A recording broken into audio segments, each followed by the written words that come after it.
सोच रही थी कि संग्राम तो वो डॉली चाय वाला से तो बेटर ही है।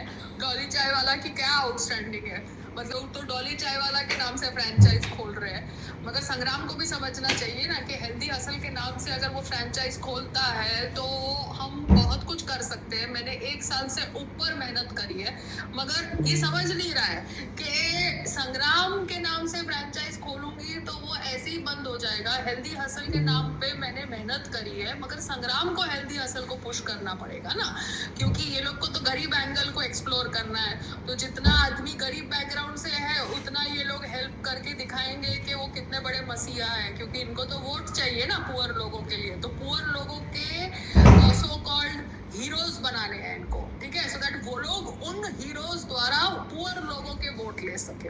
तो संग्राम को समझना चाहिए कि मैं भैया इससे तो जेलस हूँ नहीं, हेल्दी हसल घर का ही ब्रांड है, मगर इसके जो इन्वेस्टर्स थे वो संग्राम का ढाबा करके फ्रेंचाइज बनाना चाहते हैं। वो समझना चाहिए ना, तुम्हारा ब्रांड उससे तो बेटर है, मगर तुम समझ नहीं रहे हो कि वो लोग कैसे मियाँ बीवी को लड़ा रहे थे हेल्दी हसल और संग्राम के ढाबे के फ्रेंचाइज के बीच में। मगर तुम्हें अपना दिमाग यूज करना नहीं है तो मैं क्या कर सकती हूँ यार। Do that, I am not God. So जब तक तुम्हें समझ नहीं पड़ेगा कि मैंने क्या किया है तब तक I don't want to explain myself. किसी को बार बार फोर्स तो नहीं कर सकते ना कि भैया मुझे रिस्पेक्ट करो रिस्पेक्ट करो रिस्पेक्ट करो। मैं रोड के ऊपर खड़ी हो गई ठेले का काम करने के लिए। फक द ठेला एंड फक द रोड।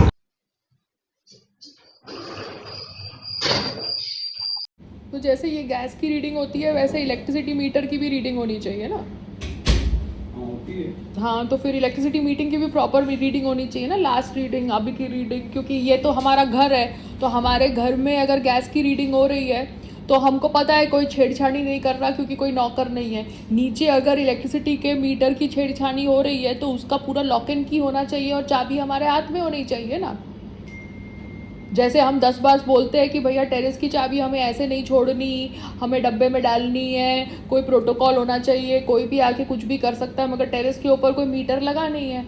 जहाँ पे तुम्हारा इलेक्ट्रिसिटी का मीटर है वहाँ पे तुम कोई लॉक इन की नहीं रख रहे, तो कोई भी आके कुछ भी मीटर करेगा, जिसको पता होगा वो टेक्निकल नॉलेज। यार रामदेव खुद बैठ के थोड़ा घी बनाता है, खुद बैठ के थोड़ा पनीर बनाता है, खुद बैठ के थोड़ा वो मॉनिटर करता है, वो तो बैठ के प्रवचन करता है ना, वो तो साधु है। उसका कोई बिजनेस पार्टनर तो कोई और है ना जो सब कुछ मॉनिटर करता है। तो अगर गड़बड़ होगी तो उसका बिजनेस पार्टनर जेल में जाएगा ना, रामदेव थोड़ा जेल में जा सकता है। रामदेव ने तो पार्टनरशिप करी है ना उस बिजनेस पार्टनर के साथ। तुम कौन से रामदेव हो? नर्सरी माडा के पास है, बहुत दूर नहीं है। हाँ। उसकी नर्सरी ने, मैं उसको पूछा अंदाजन बताओ प्लांट का, बोले वो तो आप आके देखो, चूज कर सकते हैं। I said at the moment आना तो जरा मुश्किल है, क्या आप भिजवा सकते हो?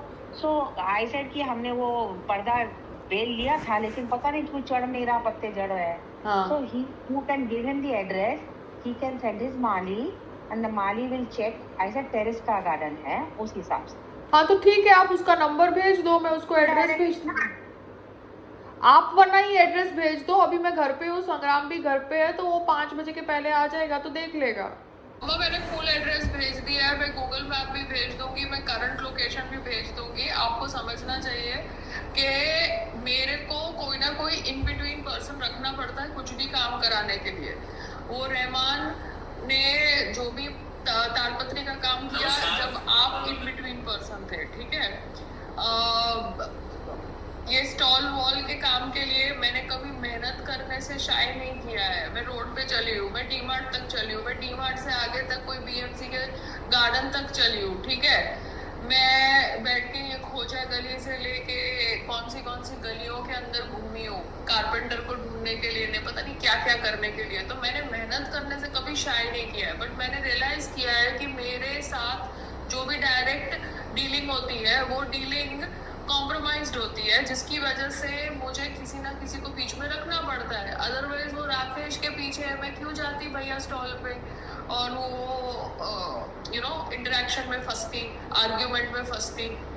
तो मेरे को लोग फंसाते हैं जो लेबर होता है, सो दैट मैं उनके मुंह लगूं, और मैं उनके मुंह लगूं तो उनको पब्लिसिटी मिले। So I have to keep an in between person, no. So it is not as if I am scared to take a rickshaw and go.